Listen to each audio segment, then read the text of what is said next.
Welcome to Your College Bound Kid. A podcast for parents and families everywhere. Whether you have kids that plan to attend college or you have current college students, you want them in and you want them to graduate. And you want a quality education that makes you a more fascinating and interesting person to hang out with. I am Mark Stucker, and I'm a college coach. I am Anika Madden, and I am a parent. It is Thursday, June 27th, and welcome to episode number 74. What is an admission hook? In this week's news, teenagers are more stressed than ever. Who's to blame? And we're in chapter 74 of 171 answers, and we're talking about admission hooks, what they are, and Mark is describing some of the main ones you should know about. And this week's question is from a listener who wants to know where to find the data that shows the home states of enrolled students for a specific college. And this week, Mark interviews Mr. Steve Schwartz. He's the podcast host of College of Admissions Toolbox, and together they discuss how extracurricular activities impact college admissions decisions. Anika, when this episode airs, I'll be hanging out at Harvard for 6 days. Pretty excited. Fancy. Yeah, I'm going there. It's like 200 of us gathering together, college admissions officers and college admissions counselors for like a big conference where we learn from each other. So pretty excited. I'll have to come back and bequeath some nuggets of insight with the listening audience. Is Harvard hosting this, or is that just the location? Yeah, it's something they're famous for. It's a graduate summer institute that they've done. This is year 59. They do it every year. Oh, okay. Yeah. And so Fitzsimmons, their admission director, their whole team is there. Greg Roberts, who we have coming up on the podcast pretty shortly, the Dean of University of Virginia, he'll be there. There's a bunch of admission leaders all around the country gather and talk about cutting edge topics and stuff. So, you know me, I'm like a fish in water in that environment. I'm all in. I blocked my whole schedule out. I told everybody no appointments. I'm morning, noon, and night. I'm just going to drink and imbibe admission stuff and be in heaven. Admissions it's admissions heaven for us junkies. All right, Anika, let's share with our listeners our special gift to them. Oh, I bet you're talking about that really cool guide of quotes that you created. Who did you have? Did Kimberly create that for you, Mark? That was so cool. Yes. So I selected the quotes and then, I sent them off to her to make it look professional. Oh, well, it's so awesome, first of all. So you've got all of these quotes on different topics related to admissions. And I thought that was so neat. And I wish I could think of some off the top of my head that resonated with me. But I just want to know how you're going to send it out to everybody. How is everyone going to get their hands on it? Yeah. So what this is I compiled my 33 of my favorite quotes by admissions directors, deans, and associate directors about all kinds of different aspects of the process. Like some of them are about recommendations, and some are about grades, and some are about stress, and some are about demonstrated interest, and you name it. All the things that we come on here and talk about. I picked some of my favorite quotes, and Kimberly, our designer, she made them into an ebook. So it's an ebook. And the idea is that this is just our gift to you. And it's a great thing for a student and parent to talk about these quotes together because they're really powerful. Or we have a lot of admissions, a lot of college counselors that listen. You can share it with your students as well. So basically all you would need to do is just send us an email at questions@yourcollegeboundkid.com and say, send me the ebook and we'll get it right off to you. I think you'll find them really inspiring, and we just want to express our gratitude for you guys because we know there's a lot of things you could do with your time. And so it was a lot of fun writing this ebook, knowing that we were going to be giving it to you. Awesome sauce. So, Anika, we're doing this countdown, and we are close to the end here. We're looking at the 9 fastest growing jobs that pay $75,000 or more. And we are flying through these, and you're just giving a little chime in when I read them off to you. So number 9 was operations research analyst. Number 8 was information security analyst. Number 7 was tied for 8 was physical therapist. And then because 2 are tied, we skipped down to 6, genetic counselor. 5 was mathematician. 4, software developer. And number 3, statistician. Statistician. 34% growth rate, Anika. Wow. That's Between crazy. 2016 and 2026, median pay 84,000. And basically, they analyze statistical techniques to solve real-world problems in engineering, healthcare, and other fields. Tend to work for the federal government, private science, engineering research companies, and they work on teams either with other professionals, other engineers, or other scientists. And actually, I was wrong on that. Median pay is 87,780. That was 2018. And so, what do you think? Any thoughts about statistician? Do they talk about the majors of these careers too when they talk about the fastest growing? Like what are we supposed to major in to be that statistician? Or excuse me, what does John need to major in to become that statistician? See, you're back to just being brazen about it. You went incognito for 2 episodes, but last week when I complimented you for doing all this as a working mom, thinking about our kids and your kids, now you got back to being brazen again and just showing your real intent. Okay, what's that major?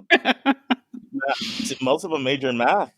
Yeah, okay. That's what I thought. Get a mathematics degree. Yeah, I think it's awesome. I would love my kid to make 87,000 doing a lot of different things, but I think math I admire math mostly because it's not my strong suit. So I think that's cool. I think it's awesome, actually. I work with a lot of students that love math, but they don't like engineering. Because, as soon as you're good at math, people think being an engineer, right? But a lot of people, they don't like to design. Engineering is designing. And they're like, as soon as I talk about design, they're like, want to act like they want to puke. So, no, they don't. They do. I'm working with 3 or 4 students like that right now.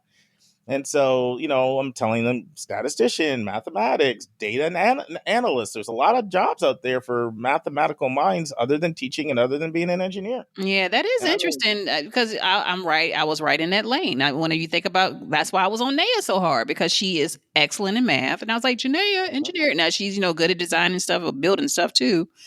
But I would, Mark, not now, but later we should do some episode on like what kids that are good in math, all the things they can major in. I think that would be worthwhile. I do.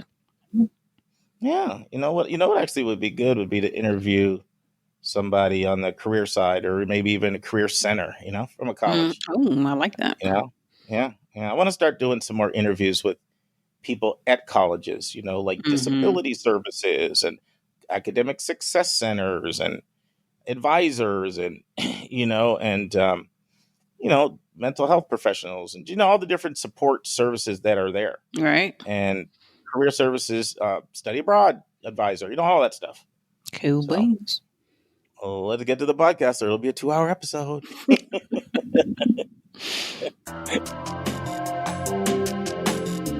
Let's turn to college hot topics in the news.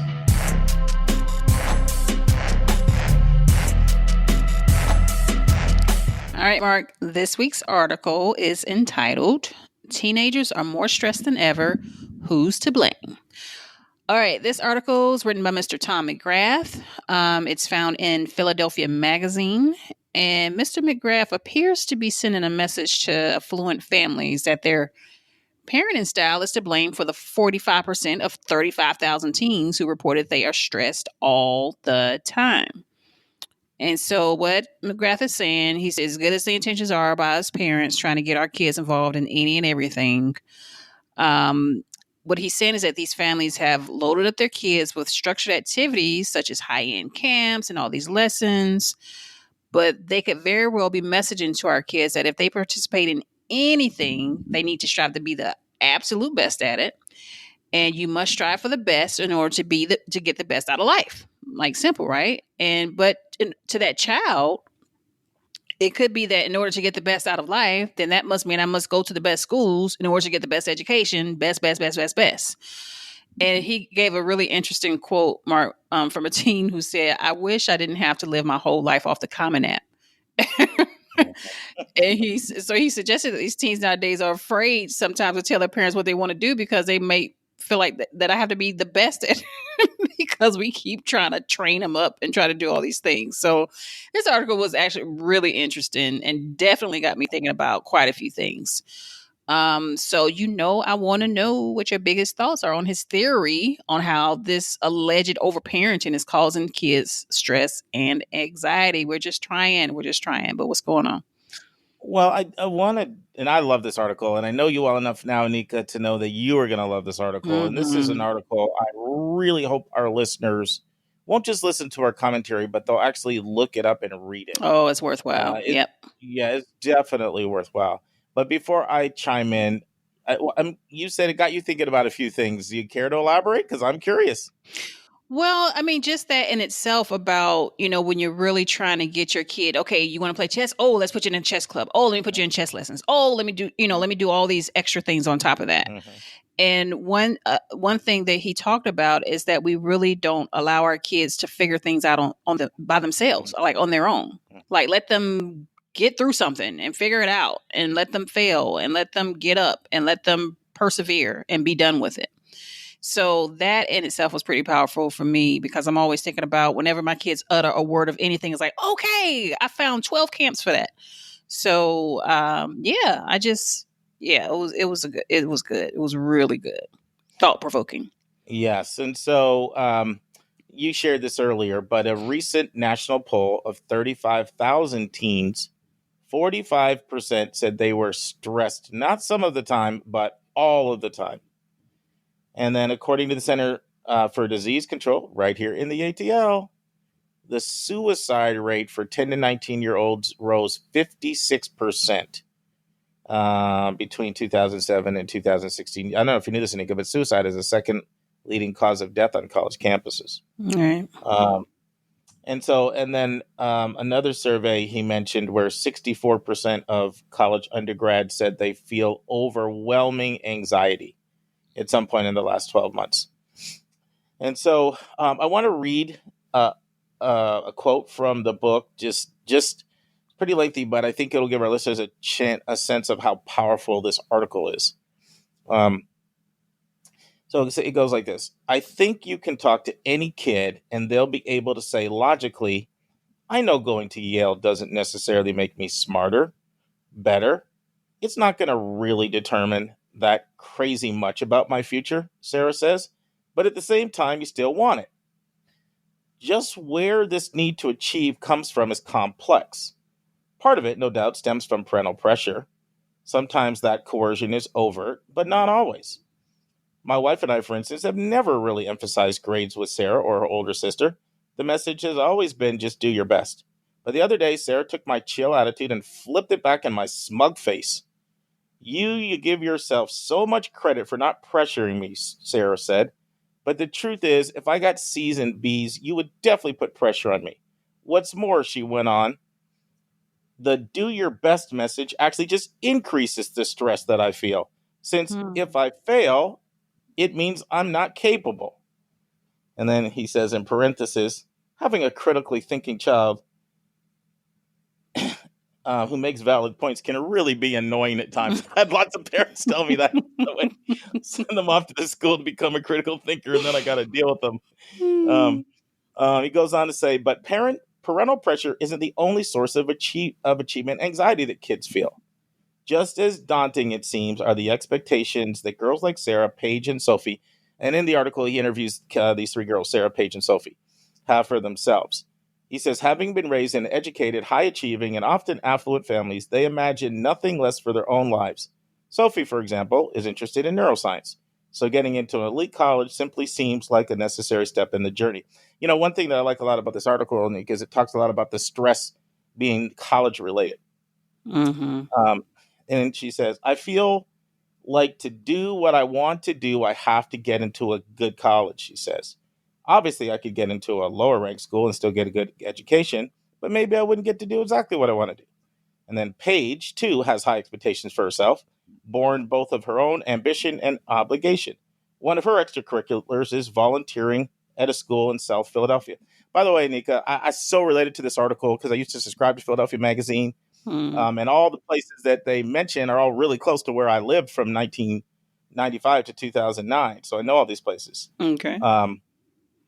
So she talks about volunteering in South Philly, and she said the experience has helped drive home all the advantages she has. I feel a lot of internal pressure to do something great, she says, to use my education to do something great, like cure cancer, do something for the greater good since I've been given the leg up. I think that's where I feel the need to excel and get all A's. The pressure isn't just about succeeding in the future. Sarah says that working as hard as possible right now is the debt that she owes for the opportunity that she's been given. So, it article recounts all the different ways people feel pressure. Now, in many ways, all of this feels right, doesn't it? That is, these kids have internalized the message that you should work hard in life in order to fulfill your potential and make a contribution to the world. Isn't that good? Isn't that exactly what we want as parents? Isn't that what we want as a society? The problem, alas, is what it means from a practical standpoint and what it can lead to. For starters, there's the fact that Sarah and so many of her peers feel there just aren't enough hours in the day to do all the things they've been told or they've told themselves they should be doing. AP classes, honor classes, varsity sports, clubs. This is the stuff you were talking about, Anika. Outside of school activities, summer experiences that leap off the page when it comes to filling out the Common App. None of it seems optional, so they do whatever they can to squeeze it all in. On some days last winter, Paige had a schedule that even the CEO with a full administrative support team couldn't have handled easily. School from 8 to 2:30, service project in South Philly from 3 to 5, rehearsal for the school musical 6 to 8:30, dance class 9 to 10, then finally shower, dinner, homework, often kept her studying up till 2 a.m., then start all over again. I didn't even have dinner last year with my family, like for 8 months, she says, which was not awesome, though she's eliminated some extracurriculars this year to focus on academics. Junior year is so crucial when it comes to college. Paige still survives on 5 or 6 hours of sleep. And Sophie and Sarah and many of her friends do the same thing. Sleep is for the weak, the girls say. What makes the overscheduling even more overwhelming is the feeling that they must do whatever they're doing nearly perfectly. Quantity matters, yes, but quality matters even more. So they all strive to get all A's, get elected captain of their sports teams, snag the lead in a school show, conquer student government. It's little wonder that sometimes they feel so stressed that they actually have physical symptoms. So I know I read a lot there, but I thought that was pretty interesting and it gave an overview. Yep. And so I have so much to say, Anika. The one thing I want to say is when of all of the concerns that I have, the thing that keeps me up at night, nothing is bigger than this. Like you think, like, what could be my concerns, right? I could be concerned that people are going to pick a major in a career that's not fulfilling to them. I could be concerned that people pick the wrong college and they hate it and they drop out. I could be concerned that students are mounting unsustainable levels of debt, like, and on and on and on. We could talk about all the concerns, but nothing to me is a bigger concern than will you as a student be mentally healthy? Will you have emotional readiness? And here's how strongly I feel about it, Anika. For the next 10 weeks in the recommended resource section, I'm going to be recommending 10 different resources, all related to emotional health, mental health in students, because it's insane the level of pressure and stress that students feel. And I see it with my students I work with. I completely identify with this. We also have a special interview coming up with an expert on mental health. So trying to do everything we can. Yeah. What do you think? What do you think, Anika? What are your thoughts? I think that it's still tough because you say, I mean, if the idea is to not put your kids in a bunch of stuff, then do what? Like, what's the alternative? Yeah, you can let them try to figure it out on their own, but some kids don't pick. Not all kids are that insightful as, a few of those girls are in there. Like they get it. And I understand that this is directed towards certain families in terms of them being raised in high achieving, households or whatever. But I just feel like not every kid has that internal drive. Like they don't have that innate sense of, okay, I need to go hard. I need to do this, or I need to figure this out, or I need to go and I need to try these different things. If we don't put sometimes it is what it is. If you don't put your kid in stuff, they're not going to be jumping up and down the walls trying to get into it either. So where do you make the decision of, okay, I'm going to let him figure out life? How much, I can't stand it when people say, let your kid fail. And I totally get it. But I don't want to see that. I mean, frankly, I don't want to see my kid failing over and over again. I just don't. And if I don't have to, why should I let them do that? I mean, I think there are other ways to persevere outside of just flat out failure, the way that most people describe it or advise us to let our kids fail. We would like to thank every listener who has financially supported our show. We want to make sure that our friends of the show know that you absolutely can make a one-time gift, or you can sign up for one of our monthly giving levels. Recently, we received a lovely letter from a college counselor who made a gift and said she wants to support the show quarterly, and that is also okay. And if you make a one-time gift or a quarterly gift, you may still be entitled to the same benefits we extend to our monthly donors. That's right. For a gift of $60 or more within the first 12 months, you'll get all the benefits we provide in our Sustainer plan. And a gift of $120 or more in the first 12 months, and you'll get all the benefits we offer in our Expander plan. So to support the show, all you have to do is go to yourcollegeboundkid.com and click the donate button. Either click the monthly gift tab or the one-time gift tab. And be sure to visit our frequently asked question page, which is also located at yourcollegeboundkid.com for more details. This is also where you can learn about the Sustainer plan and the Enhancer plan. Your financial support helps us defray the sizable expenses that it takes to deliver all of this great content that is aimed to empower you and your family's college admissions journey. Different people have different abilities to give, but whatever you can contribute will be greatly appreciated, and it will allow us to remain commercial free. So thank you in advance. Thank you. Well, I think that the greatest gift we can give our kids is a gift of unconditional love and acceptance.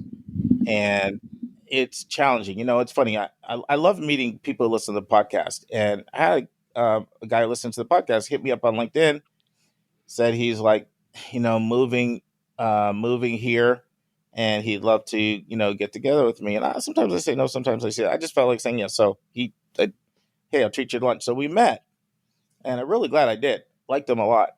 And, you know, one of the first questions he asked me, he was like, would it be okay to you if your kids told you that they didn't want to go to college? And my instinctive initial reaction was, yeah, that would be a problem. That's just because of how I was raised. Like, I never for one second thought that I would never go to college. And of course, all my siblings are all college grads and come from that type of family. But then I caught myself afterward and I said, wait a minute.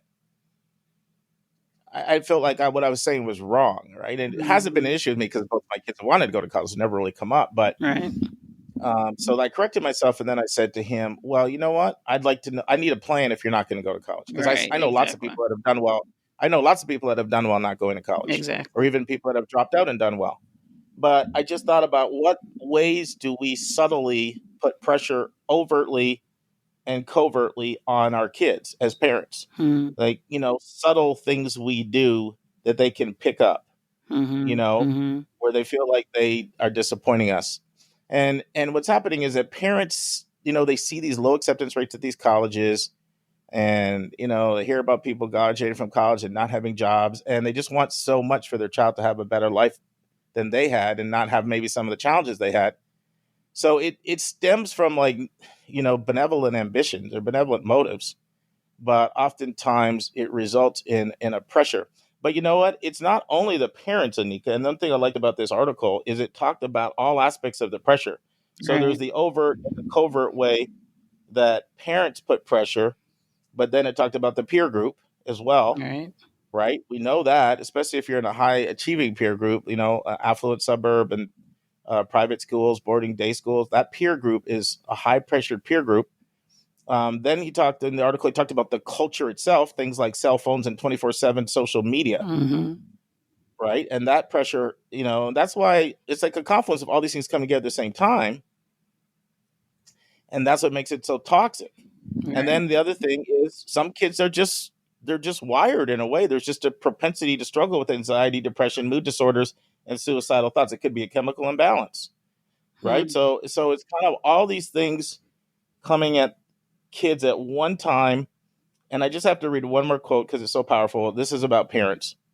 And it says, for starters, there's the fact that at least among the professional class, being a parent these days can often seem like less a role you play than an important high-stakes project you've been given. Yet another opportunity to show off your awesome competence in contrast to the laissez-faire approach favored by previous generations. Parents of my era are far more likely to put our trust in research and experts in common sense and hand-me-down wisdom. We've loaded our kids up on structured activities. That's what you talked about. Sports, camps, lessons that we've quietly we're quietly betting will pay off in some type of ROI, return on our investment. We constantly monitor their emotional well-being, not only attending every game and every school performance, but plowing down any obstacle we fear will jeopardize their happiness or esteem. Perhaps most significantly, we've elevated kids from an important part of adult life to the red hot center of it. My world, dear child, is about you. Because of that, and perhaps because of our own deep-seated economic fears, we've subtly redefined the fundamental job of a parent. A role that used to be about shaping character and instilling good habits is now primarily about providing as much opportunity as possible. We flock to the best school districts, or if we can afford it, we shell out handsome money for private schools. We hire SAT tutors. We encourage our kids to take the test, not once, not twice, 3 or 4 or 5 times. When summer comes around, our offsprings don't work at the local fast food place. They land impressive internships at pricey summer enrichment programs at brand name universities. In short, we do everything we can to give our kids an edge over someone else that they might be vying for when it comes to their own entry into the meritocracy. When the 1%er music stops, we want to be sure our kids have seats. Now, none of this is necessarily bad, but we should at least be honest that it does have a cost. To begin with, there's the fact that all our hovering and attention and structure can rob kids of having to figure things out on their own. That's what you talked about. Mm-hmm. There's value in the pickup basketball game. There's value in the miserable job. There's value in the tough teacher. One of the most important qualities a kid can develop is perseverance, says Steve Pilch, longtime head at Sarah School, Shipley. Of course, it's a school I know really well, private school in the main line of Philadelphia. I think sometimes we get in the way of that. When something's not great happens, we want to solve it for them. Or when they don't get the grade that they want, or the grade they think they deserve, or the grade we'd like for them to achieve, we find fault with the teacher or perhaps the process, all of which could be relevant, but in the context, it doesn't develop resilience. I think that was deep. It was. And I'm gonna need a follow up. I need a follow up. Okay, so tell me what to do. Well, tell me. You know what? I'm going to tell you. I'm going to tell you what to do. I'm going to tell you what to do. Read these books. I've got these 10 amazing books that all deal with this topic in some way, shape, or form. And then over the next 10 weeks, I'm going to be rolling them out in a recommended resource section. And that's interesting. You know what? I don't mean to cut you off, Mark, but I feel like with John, I have been recently felt like I need to read more about parenting. I've never done that before. I hadn't done that with the other two. So this is like so timely. I'm so serious because I feel like he, all the kids are always different, but he is the last of the Mohicans and he is definitely very different. So yes, shoot him. Please send him on our way because I need him ASAP. And I know 10's a lot because I was telling one of my clients about this and I'm like, I want you to read. I've got these 10 books. And she's like, I'd love to read them. My child would love to read them. But can we start with 2? Send me your best 2. So anyway, so I'll describe them and everybody can pick and choose. But these 10 books are fantastic. And this is an epidemic. And so I hope that everyone will take this real seriously because it's no fun when your student has to come home on a medical leave. Trust me. It hasn't happened to me yet, but it's happened.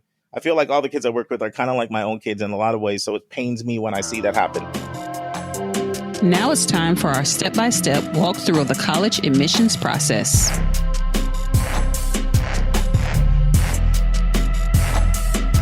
Hey, friends, we are talking about something that our regular listeners have probably heard us mention quite a bit. It's the term hook, which is an admissions term. And so I wrote a book called 171 Answers to the Most Asked College Admissions Questions, and we go chapter by chapter through the book, hit on a couple tidbits from each chapter in this part of the podcast. And so this chapter is what is an admissions hook and what are some of the main hooks? Anika, you read the chapter. What were some of your takeaways? Well, first defining what a hook is, and the way I'm defining it based on the chapter is that it's a trait or a characteristic of your child that a school really wants. Like it's the hook, like it's how you're going to hook them in your whatever. So, you got a great list of the ones that are the most, I guess, popular. Well, I don't know if popular is the right word, but like the recruited athlete, that's always a big deal. But outside of just diving into the list, though, Mark, I guess the one big takeaway for me is that these hooks are hooks, but sometimes they mean different things to different institutions. So where it may be important for school A, it's not so important or even relevant for school B. So I think that was my biggest takeaway was that. Like, just because you have that doesn't mean that's going to apply to everybody that you apply to. In your Yeah, application. for example, I'll give you a great example. So one of the guests we're going to be having coming up in the podcast, she works at a Jesuit school. Okay, and she'll be the first to tell you, like, there are people that are watching. How many students are we bringing in that are either of Jesuit background or coming from Jesuit high schools? Like that matters, right? And so if you're applying to a school with a religious affiliation, it's a lot of times they want to see certain numbers there. And so that's a hook, actually, being of the Jesuit faith, applying to the same thing for, I could mention many other, I just happen to pick that out because I'm going to be interviewing her. So that's a hook, right? If a school adds a new college major, for example, the University of Virginia is going to be adding a data science, whole new really school of data science. And so guess what? They're going to be looking for students that are interested in data science because, they're rolling out a whole new program. They need students for that program, especially at first until word gets out. All right. And so we could go on and on and on. I mean, there's some hooks that, and maybe just we can define hook just a little more broadly, just because, a lot of times when you're defining a word, you're not supposed to use the word to define the word. And so some other synonyms are things like tipping factors. Is like, that's a term, like an extra thumb on the scale where you get extra credit because you're bringing something to the table. That is, another term is institutional priority. It's an institutional priority of the school to bring in more kids that have this particular big background, trait, skill. It could be like school wants to increase the number of alumni that it has. So, okay, it could be, there's a lot of different things. You may remember my original Game Changer video series, and it had like 20 hooks in there, and I rated them. I gave them like an A or A minus, B plus. I rated them all based on which ones tend to carry the most weight. But even that is so subjective because, as you say, it can vary from school to school. Right. In the process. And this is one of the biggest reasons why people don't understand, like, why did the kid with the 1330 SAT get in over the kid with the 1580? Right. And it's because that kid had hooks or institutional interests or priorities of that school that they were bringing to the table that the college wants more of. Oh, one of my favorite quotes. It's in the 33 quotes that I said. Now, I'm not going to get it verbatim right now. Don't spoil it, Mark. Can I give one away? Okay. There's still 32 more. Okay. I'm just saying. Okay. Basically, it says, this is from Director of Admission. All of admissions basically comes down to two things: supply and demand and institutional priorities. Like, that's kind of deep because people think they're talking about all these things like grades and test scores and AP and blah, blah, blah. But at the end of the day, it's your supply and demand and who has the institutional priorities that your particular institution is looking to attract more of it. Every single college and university has institutional priorities. They all do. Oh, so that's a perfect lead into my question. So for public institutions, I know we talk holistic admissions for private institutions, but what about the public ones? So if you have, well, remember, Anika, I'm going to, so I think sometimes you think public is admissions by the numbers and private is holistic. That's no. Yeah. You're right. Yeah, because sometimes public, like the University of Virginia, you're right, completely holistic, and private goes by the numbers. Okay, right? Let me say a state institution. Okay, so you got the state institution, and say you got I'm just using this hypothetical story. Yeah. So you've got 1,000 slots at this school. Everybody meets the numerical criteria, all 1,000 of them, but they can't take all 1,000 of them. Is that when, even in these state institutions, when they start using those types of hooks, like whether they're an alum or whether they are any of them, do those ever play a factor into those? So it works a little differently. It's more like, especially if you have a top priority hook, right? It's more like there's an asterisk on you right away and you're flagged in the admissions file and you go through a separate process. It's more like that. So let's say, for example, a common one that you mentioned is a recruited athlete, Mm-hmm. right? The recruited athlete's not going through the same process that everybody else is. This is a completely different Right. process. Board of trustees kid, different, that's different. You're flagged as a big time development donor, someone who can build a new building, a new science.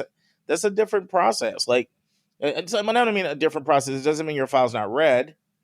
It doesn't mean that you don't go to committee. It doesn't mean that there's not a rating. It's just that a lot of times a file like that, let's say a file like that comes in and it doesn't meet the normal criteria that a typical applicant would meet, Mm-hmm. right? Usually at schools, there's like a special process, like it has to go to either a special committee or maybe to the dean, or some senior level person because of the connected status before a denial occurs. Mm-hmm. Okay. Does that make sense? A little bit, but I don't. Did you answer my question though? Because I thought I did. because Try to answer your question. Because I'm saying, like, I get it in the private. I know I need to use these terms right. And schools that use holistic admissions and those that don't use holistic admissions. So the ones that don't normally do holistic admissions, do they also consider hooks? Yes. Okay. Okay, let's give an example. Most schools have sports, right? Right. And athletes for almost every school, unless you're Reed College or Spelman. Yeah, but don't use sports. Don't use sports, Mark. That's a no. We get that. Why? One. What about? But why? That's a hook. That's a hook, and those are public schools. If they were just crunching numbers and going by numbers, then they would say you don't have the numbers, you're not in. So what is it that allows a student to be earmarked or flagged to be pulled out of that process? But that's not the only. Right? That's not the only hook, though. No. Now here's the thing. This is where it gets more complicated because some hooks quite honestly, some hooks carry more weight than others do, right? Mm-hmm. So for example, if let's say your dad is on the board of trustees and you apply to a public school and you don't have the admission criteria, you're going to likely get in. It's going to be very, very unlikely you're not going to get in. You're going to be flagged in the process. So, let's say you apply to a public school and your parent works on the faculty. Okay, that's another one. All right. Okay, it's not like that's going to be caught in the process and your application is going to get pulled out and it'll, and then, so I don't know. Am I answering it? Yeah. To me. Yep. Okay. No. I thought it was. I think I had to reword my own question to understand what I was looking for. Well, I think that's now tell me what I was looking for. Because I'm just rambling, hoping I'm hitting. No, it was flat out. Like, okay, people who don't do holistic admissions, yes, they absolutely look at hooks. Period. Like that's the question, and that's the answer is yes. So we're good. We're Gucci. Now I'll give you one I'll tell you how complicated it can get. So let's say a school's trying to have racial and ethnic diversity. Mm-hmm. All right. I remember I've said this over and over that colleges want what they don't have, right? So let's say it's an Asian American student. Well, there are some schools where, I'll just say it's harder getting in as an Asian American student. I mean, just from the pure academic criteria, because they'll feel like you're not underrepresented at our school. We already have a substantial representation, and it's not fair to just say Asian American because schools that are really doing holistic are looking at all different types. Like they're not going to look at the Vietnamese the same as the maybe the Chinese. They're going to look at different divisions within that, and they're going to see where they're underrepresented and where they're not. Mm-hmm. But there are other places where being, let's say, Chinese American could be a huge advantage to you because they don't have very many. Right. So you can't even just look at like a category and think, okay, that's a hook here or it's not a hook here.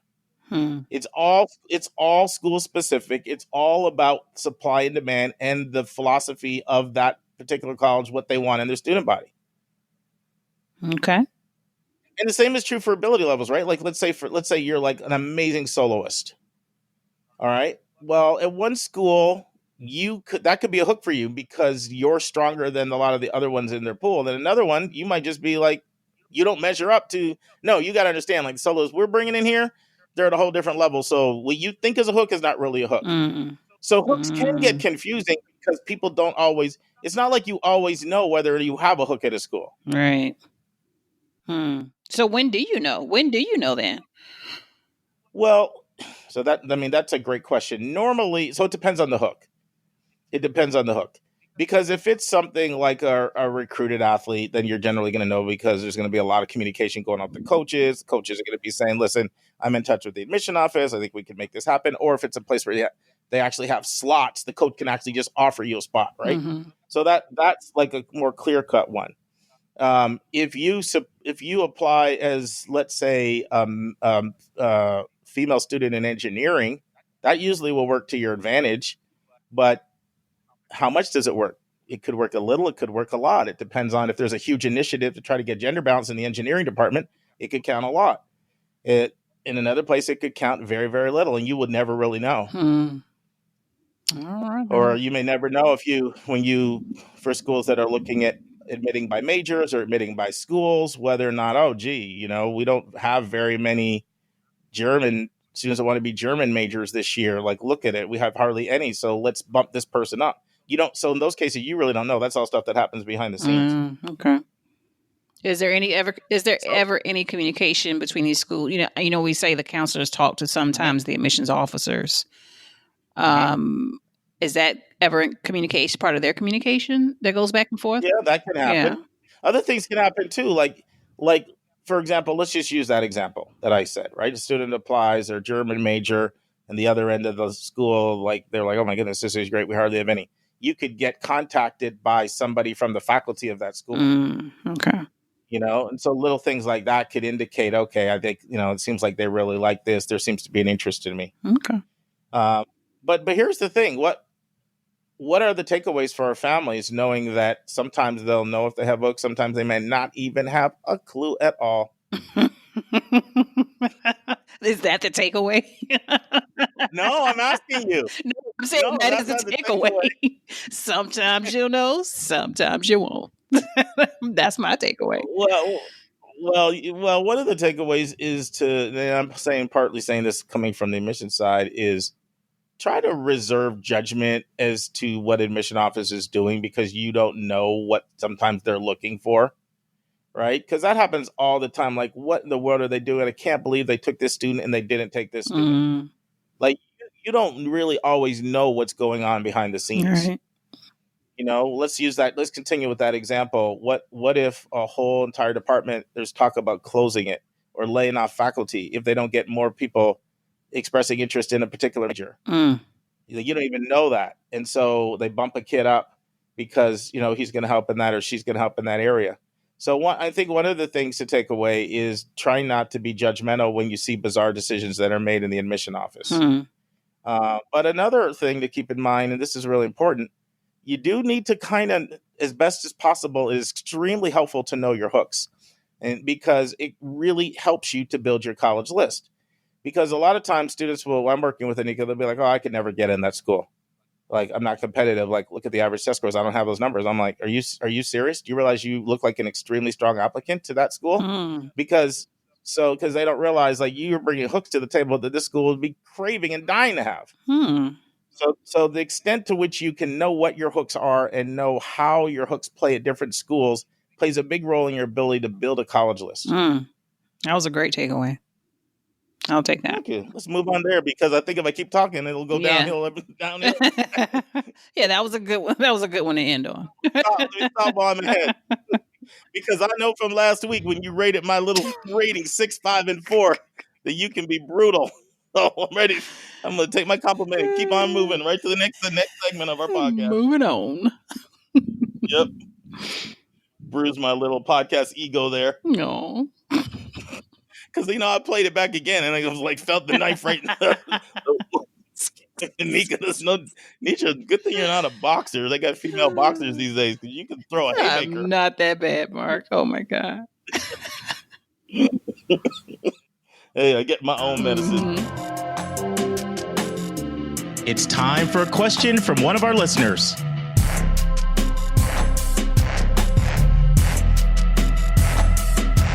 Okay, this week's question comes from Ms. Silbernagel from Washington State. And Ms. Silbernagel, I hope that I pronounced your name correctly. So shoot us an email if I didn't. I'm just curious to know. And so she wants to know, I'm going to read her message verbatim, Mark. I Okay. remember recently when researching a particular college on one of these websites, I found data on the individual states from which the students were admitted, or perhaps just attending, where the freshmen resided. She says, I can't remember if it was a scatter plot or count list by state, nor can I remember which website provided that information. Any chance you know which source it was? I would love to be able to research the states that colleges admit students from. Mark, I know you know the answer. Yes, I do. It's capex.com. I mean, there are others, but that's the one I use for this, and the one I think does the best job. And by the way, you've gotten all bold. Remember, I used to criticize you because you can't get these names right, and I used to joke with you. Now you're getting all brazen. If I had that, I would have just called her Michelle. That was the first name one right there. That was the first one. Clearly, I didn't see that, Mark, but it's okay. That was one of our most faithful and dedicated listeners. She's actually a college counselor out in the state of Washington, so it's great to hear from her. Oh, nice. And just for the record, CapEx, how are we spelling that? CAPPEX? Yep, CAPPEX. So what happens is you go to capex.com, and then you click the colleges tab. It's slightly different whether or not you already have a username and password, how this works, but let's just assume you don't. So once you click the colleges tab, then you enter the name of the college that you're interested in. Now you'll see all kinds of things. There'll be overview, admissions, academics, tuition costs, majors, campus life, all these tabs, right, to select from. So you want to go to the admission tab, and then under the admission tab, you'll see more information. And then once you go down to the more information, you'll see another tab that'll say your fit. Your fit. And then when you click the your fit tab, underneath that, it'll say, see where students come from. And it's really, really cool. And I think you would find this fascinating, because what you can do is you can take a look at any school, and it will tell you what percentage of students come from each state and the actual raw number of kids that come from each state as well.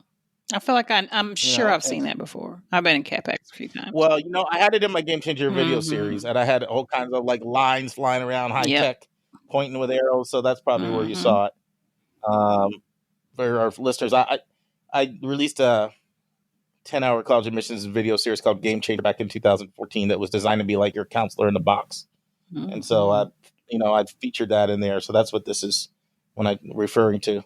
And even last week when we talked about driving down to Brunswick to meet with that investor, he was the one who was looking at dropping $100,000 in our Game Changer series. So just so every now and then that'll come up. So it might be helpful to listen to that. But yeah, so it's really cool because, you can go right in and you can take a look at, the exact numbers per state. Like I use Davidson College because, you're familiar with it. Both of us have graduates from there. And you go in, I'm looking at it now. So Davidson brings in 500 kids a year as a private school. And so 102 were from North Carolina, because of course it's just outside of Charlotte,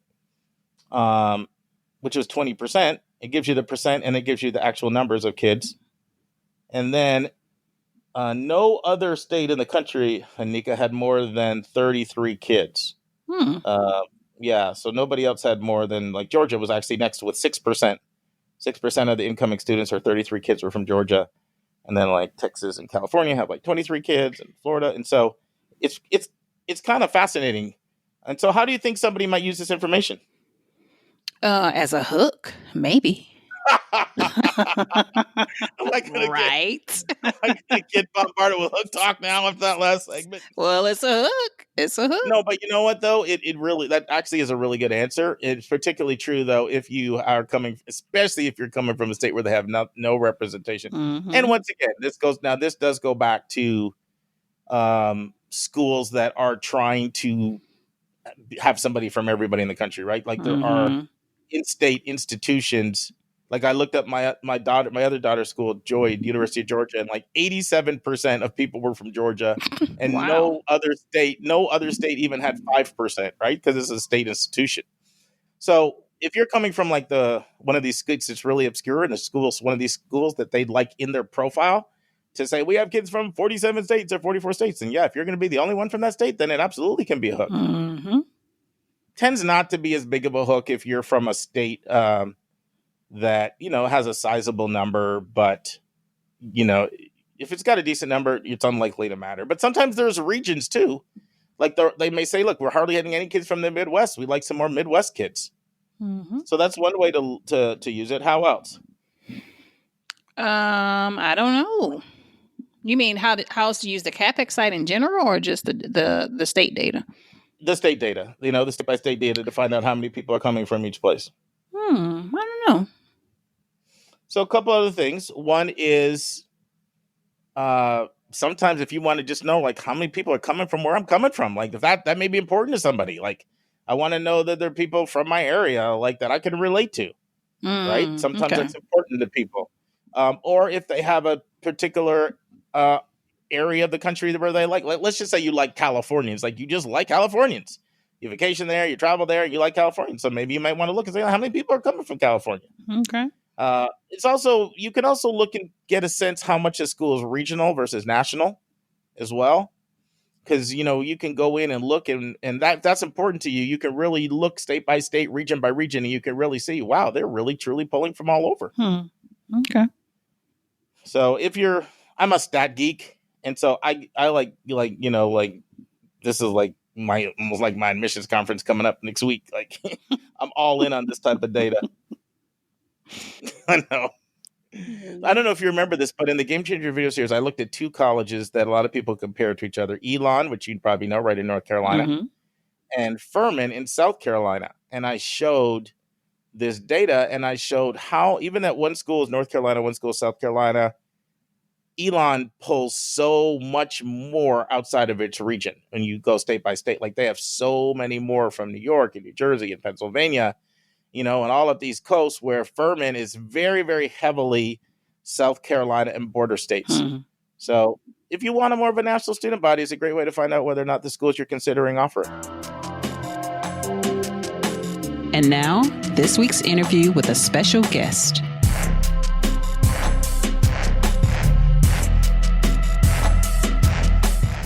Listening family, we're trying something a little different this week. Steve Schwartz, who also has a College of Admissions podcast, he reached out to me and said, Mark, why don't we introduce your audience to my listeners, and I'll introduce my audience to your listeners. So why don't we just talk about a topic that's hot? And we went back and forth. We were going to talk about, Mr. Side Door Hustle over there, singer and his Varsity Blues. And we said, we kind of talked about that enough. So what we settled on was extracurriculars, because that's a big part of what Steve does. And we just have a conversation. Is all it is. It's a conversation amongst us. We're going to do it over the next 2 weeks about extracurriculars, how that much they matter in college admissions. And what I think you'll find interesting is, Steve and I, we have a real cordial conversation, and we agree on a lot of things, but there's some things we don't agree on. And I think that's good for you to listen to that as listeners and process yourself and see what you think. But he's a good guy. I really enjoyed the conversation. Hopefully you'll enjoy listening to what we have to say about extracurriculars. And next week we go into some other topics as well. Listen and enjoy. Good morning, friends. I'm here with Steve Schwartz, and we're doing something a little creative today. Steve has his own college admissions podcast called College Admissions Toolbox. And Steve reached out to me, sent me an email. Was familiar with our podcast. And he said, why don't we do a joint podcast? That way we can expose each of us to each other's audiences, and people are always looking for good resources. And I said, let's have a conversation first. So Steve and I jumped on a call and talked, got to know each other, and felt like we had good synergy. And that's what we're doing today. So I'm here with Steve Schwartz, who is the founder of the College Admissions Toolbox podcast. And of course, I'm Mark Stucker, founder of Your College Bound Kid podcast. I co-host with Anika Madden, who couldn't be with us today. Yeah, Mark, thank you so much for being open to this collaboration. I love your podcast, and I thought it could be a lot of fun for us to have a meeting of the minds, so to speak, and kind of talk around some of the issues that we're most interested in. Yeah, and the thing that's nice about it is, I just love talking with other colleagues in the field. I mean, just the last 2 days, I just got back from a fly-in into the Coast Guard Academy with 42 college admissions counselors. Was a counselor fly-in, and it was great being at the Coast Guard Academy and learning about them and the cadets, but half the fun was these 42 counselors, and just talking with them and learning from them. So to me, it's a little bit of us, hearing from each other, learning from each other. And also, we know podcast listeners love to learn. That's why they're listening to podcasts. So there's kind of sponges for knowledge. So why not introduce each of our audiences to another tool? Yeah, absolutely. And it's fun. I know that we've both done a lot of interviews on our podcast over the years, and it's just amazing how much you learn and how much you grow, and you get new ideas and hear the latest that's happening in the industry. And so I think that we both have unique takes on this topic for today that we'll be able to share with our audiences and kind of develop our own understandings as well. Yeah, sounds great. And with no further ado, you want to transition to what we decided we talk about today, Steve? What do you think? Yeah. Let's jump into it. So I thought that it'd be good for us we could share a little bit of our backgrounds and then jump into the topic of the hour, which as we've discussed, is extracurricular activities. So Mark, do you want to just share a little bit of your backstory and how you got into college admissions and counseling before we jump into the extracurriculars topic? Yeah, so both my parents are educators. I'm fourth generation educator. I didn't grow up envisioning myself following in that path. Went to Michigan State University. I thought I was going on a path toward Christian ministry, really. So I went to Moody Bible Institute, Dallas Theological Seminary. Then I took a year off and I did college admissions while I was in Dallas. And when I did it, to be honest, Steve, it wasn't the best experience. Like, I was at an underfunded school, low resource, and the school actually closed when I was working there. Oh, wow. And so it was a little disillusioning experience. And I kind of put that on hold for 10 years. Started out, did Christian ministry. I found out that really wasn't my calling. Did outside business to business sales for 6 years. And then at this point, I'm living in Philadelphia and ended up, married now, a couple of young kids, enrolled our daughter at Quaker school, K through 12 school, and became an active volunteer. And next thing you know, they offered me an admissions job, and it's a boarding school. So I'm traveling all around the world recruiting.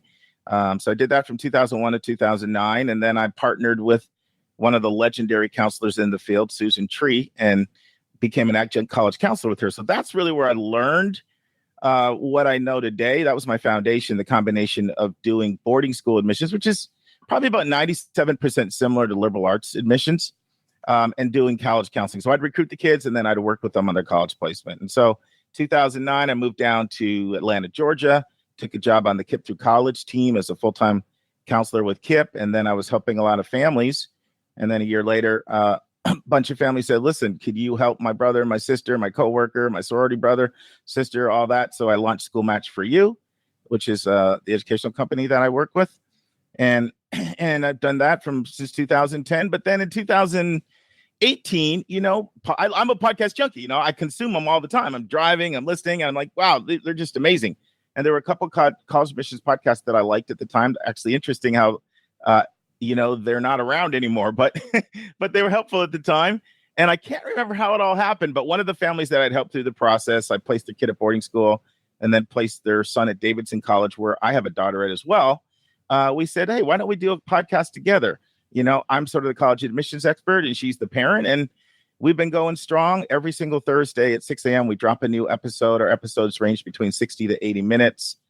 And they always have 4 components to them. They always take a hot topic in the news. We grab a hot article. We discuss it. That's the first phase. And the second phase is a book that I wrote. I wrote a 691-page book called 171 Answers, and we go chapter by chapter through that book. It has 171 chapters to it. So, and then we also take a question from our audience that gets sent in all around the world. And then the last thing is our interview. So that's kind of our format. That's a very cool format and a very cool journey. It sounds like you've really been invested in this industry for quite a while in a variety of different ways. And I love the structure of your podcast. I love how in-depth you go. And I think it's very cool that it's you and a real mom just kind of talking through the real issues that families face. Yeah, I'll say something funny about it too, because, we used a podcast consultant actually to guide us in our launch. And he was fantastic. But one thing he said at first, he didn't like the fact that when we wrote our blurb, it was like a college expert and parents. Like, no, people don't want to hear that. They want to hear from 2 experts. And we're like, no, we don't think so. Like, we think the value of a parent that's just an average parent is kind of important. And I'll tell you, we get floods of emails from people that say, Anika, most of the people listening are moms, and they so identify with her because that's their world that they're in. So she really makes the podcast. I have the knowledge, but she's the one who makes it super interesting. No, I think that's cool. I think it definitely makes it more real and relatable. And I think parents need that.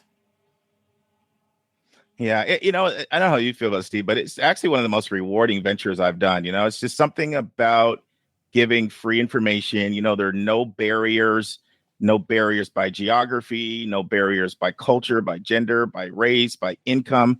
There's something about it that's just pure and free that's just incredibly fulfilling. It's a lot of fun, and it's kind of like you never really know who it's going to reach, and you might see it in the analytics that someone halfway around the world is listening, but you also get the emails too, and then they kind of make it more come to life because, as you know, like we're just kind of recording. We're not necessarily doing most of these live, and we're recording it and then sending it out, and then it can kind of go anywhere. It can take any direction. You never know who it's going to impact exactly, but hearing back some of those stories is definitely really rewarding. Yeah, I really don't think people have any idea how much they encourage you when they just shoot you a little email and say, what you said on this, it helped me. It's one thing to look at your podcast numbers going up and up and up, and that's encouraging, but it's just not the same. That's still very, very abstract, right? There's nothing like those tangible, real stories that really move you. But I've talked about myself a lot. Let's talk a little bit about you. Yeah, sure. Thanks for that. So I've been college counseling for over 10 years now. And my journey kind of started back when I was applying to college. I really wanted to go to Columbia University. It was my top choice, but my grades and SAT scores didn't really measure up. But I was lucky in that I had developed a pretty incredible, unique extracurricular activity that I believe is what got me into Columbia. And that's what I heard from the admission officer who read my file. Basically, the summer before my senior year of high school, I ended up going to a United Nations conference in Johannesburg, South Africa, to lobby government delegates on the topic of sustainable development. And nice. You might wonder, how did a high school student end up halfway around the world? That became my college essay. My letters of recommendation were written by government delegates. I ended up being on CNN. And so it was this really incredible, unique experience. And my guess is that the admission officers were wondering, like, how on earth did he end up there? And I didn't plan to do it. I didn't design this. It all happened as a series of happy accidents along the way. But I did end up with that admission offer from Columbia, and that's where I ended up going to college. And once I got in, I started helping out friends from high school who were a grade or two below me, helping them with their extracurriculars, helping them with their applications. And that's where this all kind of grew out of. I ended up doing a lot of college counseling throughout my time in undergrad at Columbia. And then when I finished and graduated, it was just the clear, natural next step for me. I started the Get Into College blog back in 2009, I believe, soon after graduating. And I ran that for over 10 years, just posting articles on every aspect of the college admissions process. It was at getintocollegeblog.com. But more recently, a few years ago, like yourself, I launched a podcast. I launched it, I believe it was in 2015 or 2016. I launched it. And I conducted a series of interviews with former and current admission officers, as well as a variety of college counselors all over the country. And I conducted 50 interviews like that. Each one was about 30 to 60 minutes. And then more recently, I've modified the format a bit to be shorter, bite-sized episodes of just typically 2 to 5 minutes. I release them every single week, and I'm starting to do more collaborations like what we're doing right now. And so those will be on the podcast as well. But I found that having a mix of the interviews and the shorter bite-sized ones really works well for families who are on the go. And I've since, of course, absorbed the Get Into College blog into the College Admissions Toolbox website. But one separate thing I have going on that's a lot of fun is also I created and moderate Reddit's college admissions forum at reddit.com/r/applying to college. And that's a bit more for the students than the parents. So any parents listening out there, I would definitely have some caution stepping in because it can be pretty crazy in there sometimes. But that community has grown like wildfire. I started it, I think, about 5 or 6 years ago, and it's now grown to have nearly 100,000 members. So it's a very active community. I've brought on a team of moderators to help because the day-to-day is just way too much for me. I wouldn't be able to do anything else really, given how high schoolers can act online sometimes. But it's been a great place to hear from students and families and help them out a bit here and there. And it's a lot of fun. All of this has been a lot of fun. I'd say the podcast and the counseling are definitely my two biggest focuses these days. But it's been an incredible journey, and it's been a lot of fun. And I'm excited to get into this talking extracurriculars with you. Let's take a break to learn about Mark's recommended resource for the week.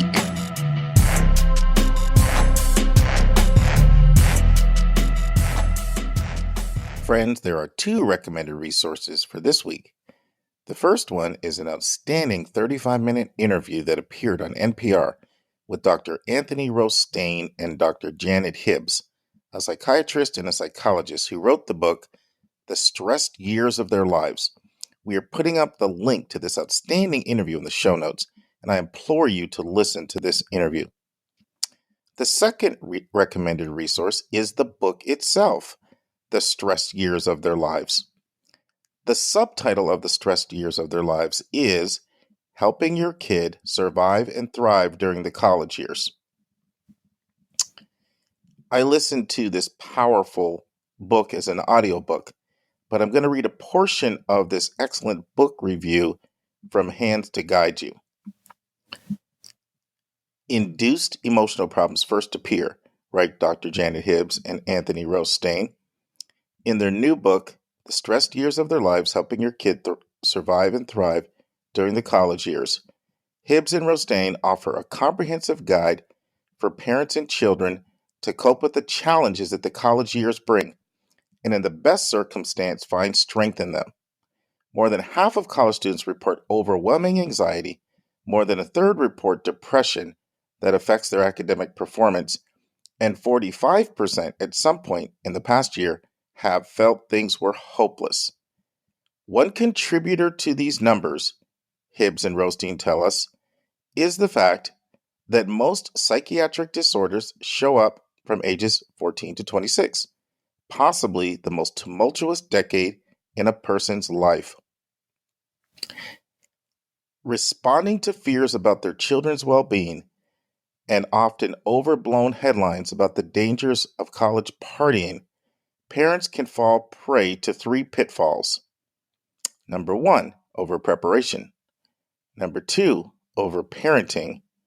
And number 3, over-investment.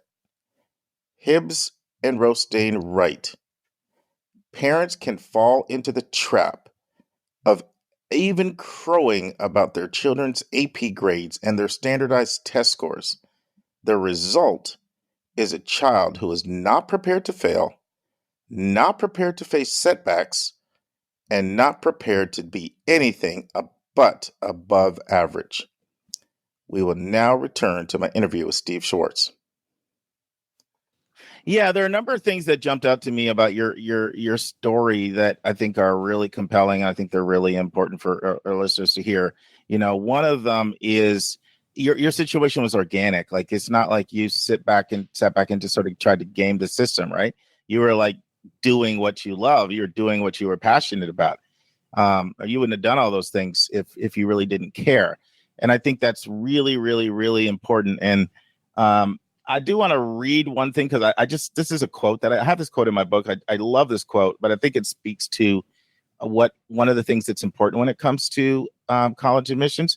And it's a quote by Robin Mamlet, who's a former dean of admissions at Stanford, Swarthmore, Lawrenceville boarding school. She's worked at a lot of places. She was at Sarah Lawrence, Occidental. She's kind of worked in a lot of admissions offices. But this is what she says. She says, even more impressive than test scores or great transcripts or fantastic essays, colleges are looking for authenticity, not the appearance of authenticity, not the packaging of authenticity, not the strategy of authenticity, just authenticity, plain and simple.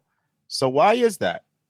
If they detect exaggeration or pretense or packaging, how do they know which parts of the application are real? I just kind of love that quote. And I think what's one of the things that stood out about your extracurricular profile is it felt very organic. It felt very real. It didn't feel contrived. And I think another thing is that, you know, if a student can sort of weave a theme throughout their whole application, it does make a very, very strong impression. And so you sort of had this consistent theme, right? From essays to recommendations to extracurriculars.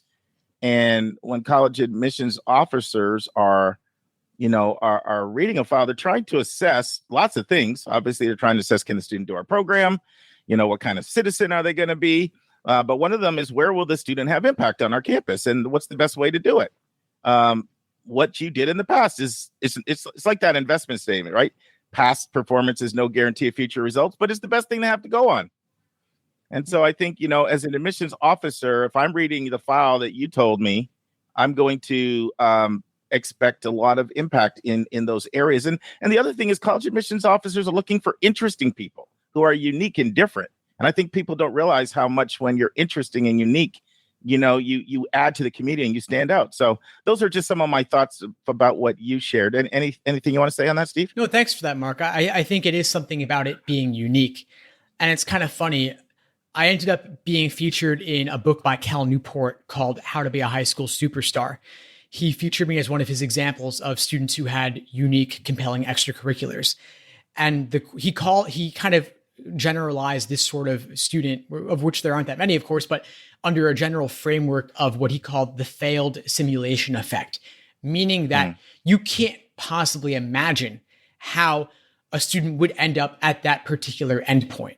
Because, of course, every high school has an editor-in-chief of the school newspaper. Every high school has a president of a club or the captain of a team. And those are great activities. And, of course, they demonstrate leadership and commitment and dedication and all that wonderful stuff. But the mission officers are seeing hundreds and hundreds of students with those exact same positions. But something like going to this UN conference, and there were a handful of other students there, but most of them were college students, not high school students. And so it definitely stood out, I think, for that reason. And once again, I didn't get there by design. It was organic, as you said, and it happened through this series of happy accidents where I was applying for an internship at a nonprofit and they didn't have an opening, but they offered me a chance to go to some other UN conference. And then I leveraged that to get into future opportunities. But it happened bit by bit, but it was really just for me being curious and exploring in the outside world. And I think the point that Cal Newport drew out from my story was that I went outside the school environment. And that's where there were more unique opportunities available that other high school students weren't even aware of. So it's like this hidden game. No, I completely agree with that. And it's funny, I was just thinking of a mission officer. I was listening to her speak in front of a group of other counselors. I'm not going to say the name of the school or the name of the person, but it was a highly selective school. Everybody would kind of know this name. And she was saying, she's like, I'm going to scream if I read another application from an Eagle Scout this year. And she's and everybody in the office, she's like, that's so cruel. And she said, I'm sorry, this is how I feel. And I feel bad because, having worked with people to become Eagle Scouts, I know how much work is involved in that, right? And it's really noble objective, and it's a great experience, and I support it and commend it 100%. But I bring it up because I think students feel a lot of times like when they do something like that, or as you said, editor, student body president, we could go on and on and on, that you're going to be a standout. And if we're talking about highly competitive admissions, look, 40,000 high schools in this country, 80,000 valedictorians and salutatorians, there's a lot of people with those things. So yeah, going outside is a great way. And, my question for you is, how can we help students strike the balance between knowing sort of going outside and doing something unique and creative can be very effective, but yet at the same time, we don't want it to be contrived? That's a great question, Mark. And I think it ultimately does have to stem from the student's own interest and a particular topic that they may be especially passionate about. I worked with a student this past cycle who ended up partnering with her opera instructor, her opera teacher, to create a nonprofit to fund music, some sort of orchestra music program in Africa, in the Congo. And it was because she was interested in music, but she was also creating something new. And obviously that's a very big, large endeavor for a student to do on their own. But in partnership with a teacher or an advisor, it can become a reality. But I think it does. That's one option to make it more manageable. But in terms of the interest itself, it has to come from the student. This can't be a parent pushing the kid to go create something, because it's too big a project to go solely on others pushing you. You have to seek it out for yourself. Yeah, there's no doubt when you do these things on a large, these really significant outside the box things, they can make you stand out. A lot of our listeners may be familiar with David Hogg, who became, very involved in student activism because of what happened in South Florida at Parkland. And, all his records and everything were public, but, at 4.2 GPA, 1270 SAT, he didn't get in, UCLA, UC Irvine, UC Santa Barbara, and one of the other UC schools he didn't get in. But, he got in Harvard. And there's no question his student activism and the role he's played, he's been all over TV everywhere. That's something that, is value. Now, obviously, that's not something that somebody can replicate, but that's just an example of how an extracurricular, if it is very distinct and significant in its impact, it can make a difference. I was talking to another admission officer recently at a really highly competitive school, and I asked them, what does it take to get your merit scholarship? Because I've had quite a few people get in your school, but they're not getting your merit scholarship. And then he said, well, we look for people that have done things like they've been the student manager of he said Stacey Abrams, national campaign manager as a student, and you've done everything. Like those are the kind of things that differentiate who gets that, because it's already a competitive school just for admission. Yeah, well, I think it certainly does require a degree of drive. And it looks like, well, the funny thing about that student is it sounds like he really kind of made lemons out of lemonade, Right. Not every student who goes through a traumatic experience can grow from it, right? Mm-hmm. Yeah. Yeah, but there was also some other things too, which is who can really emerge as the number one national spokesperson on the topic. Like, it's not the easiest thing to do. And I know he wasn't thinking of, oh, this will help me with my college application, right? It was sort of the organic aspect of it. And I brought it up as an example, like, yeah, there's no doubt ECs can be a definitive reason why people get in. And besides just like recruited athletes and recruited artists and things like that, right? But I think it's hard. I feel like it's pretty hard actually at the most selective schools for me to sort of shape that, because I think a couple of things are factors. One, there's the aspect of it being authentic and organic, which is really important. Like I had a mom say to me recently, you're not going to tell my daughter to join a club to get into college, or to start a club to get into college, are you? And I actually respected that. And there was actually a time earlier in my day when I used to do that, but I'm really into authenticity now. And so now that doesn't mean never, because if I feel the kid really wants to do it, that's sort of my thing, right? If the kid really, really wants to do it. But the challenge I find with this, Steve, is that most people come to me in 11th grade. Like, sure, some start in 10th. You start trying to chart out some extracurricular resume in 11th grade, doesn't really work. And so that's between it not looking authentic and you starting too late.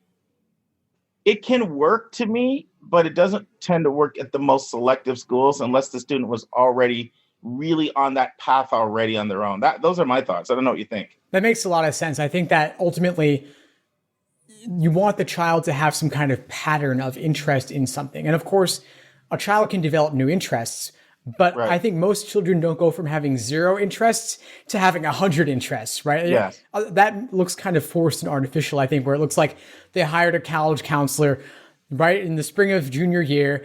And then obviously they said, well, we have to do everything all at once, but obviously that's not going to fly. Yeah, I actually had a college counselor on my podcast. We were talking about this, and he almost felt if a student's going to add an extracurricular, now he said going into 12th, he said, I'd almost rather they not even do it. Like that's how bad I think it looks. It's so smacks of resume building for the sake trying to get in. It's just such a turn off to our office. So finding that balance is challenging between 1, being authentic, 2, coming from them. And at the most selective schools, you already have to have all the numbers just to even get to the academic aspect of the process. And then I find that people are already, because it tends to be a very, very affluent population, and the more affluent population, the more parents have already been exposing their kids to so much enrichment that a lot of the kids in that pool already have decent ECs. So now I'm not trying to say that there's nothing that you and I can do. Like, that's not my point. I just think that I think it's rare for the person to be the way you were. Like when you told me what your extracurriculars were, like to me, you were in the 1% club on extracurriculars. being on CNN and what you did overseas and being written up in the book and all of that. And, that I would venture to guess that admission counselor, I definitely bet there's maybe 2 or 3 people in the whole year that he stopped and had a conversation with and said, your extracurriculars made a difference. That's some of my thoughts. I don't know. What do you think? Yeah, I think, for my personal story, of course, there was an element of luck as well as being open to opportunity. Luck was a big part of it, no doubt. But I think that my interests, this started early. I was going to a UN conference in 10th grade. And so the one that was in South Africa, that was before senior year, that was an outgrowth of something that had already started earlier through an element of luck. But I think that for in most situations, when we have parents coming to us spring of junior year, looking ahead to the fall, we have two options. Maybe we can take what the child already has at that point and work with it, or my recommendation would be to consider doing something perhaps small, or is simply a natural outgrowth of what they've already been doing previously, whatever it might be. Yeah. And that's where I think you're in the gray area where it's sometimes I agree, sometimes I don't. The way I come down is the student really want to do this? Or is it something that they're going to do because they think it helps them get in college?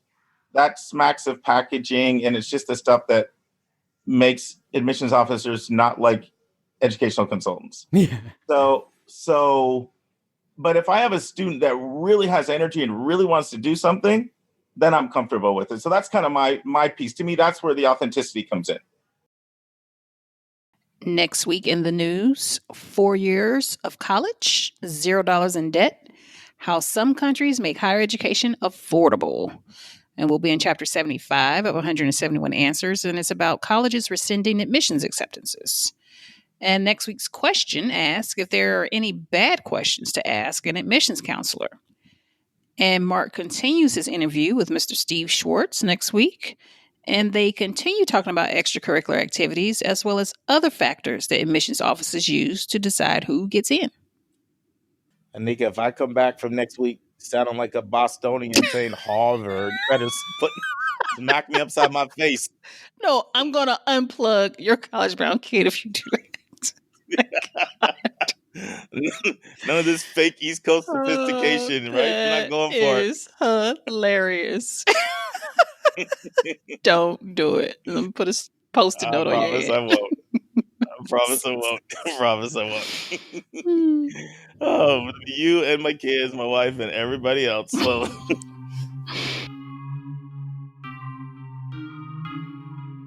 And that's our show. A big thank you to you, our listeners, for tuning in this week. And if you found this podcast helpful, it would help us tremendously if you would subscribe and write us a review on your favorite podcast listening station. And please be sure to click the share button and send this to someone you know that could really use this information. Your College Bound Kid is produced by John Lockenbaugh. The amazing music that you hear is by Victor Allen Weeks. Artwork is by Andrea Togo. And marketing designs are by Kimberly Blass. If you want to get a copy of the book 171 Answers to the Most Asked College Admissions Questions, you can go right to 171answers.com. And if you want to have a college coaching session with Mark, you can send him a text to area code 404-664-4340. And if you have a question or a few questions that you would like for us to answer on the show, please email us at questions@yourcollegeboundkid.com. That's questions with an S at yourcollegeboundkid.com. Every week, we'll take one question and include it in the episode. We don't like your questions. We love your questions, so send them our way. And by the way, check out our website, which is just simply yourcollegeboundkid.com. Again, we thank you for tuning in, and we look forward to meeting with you again next week.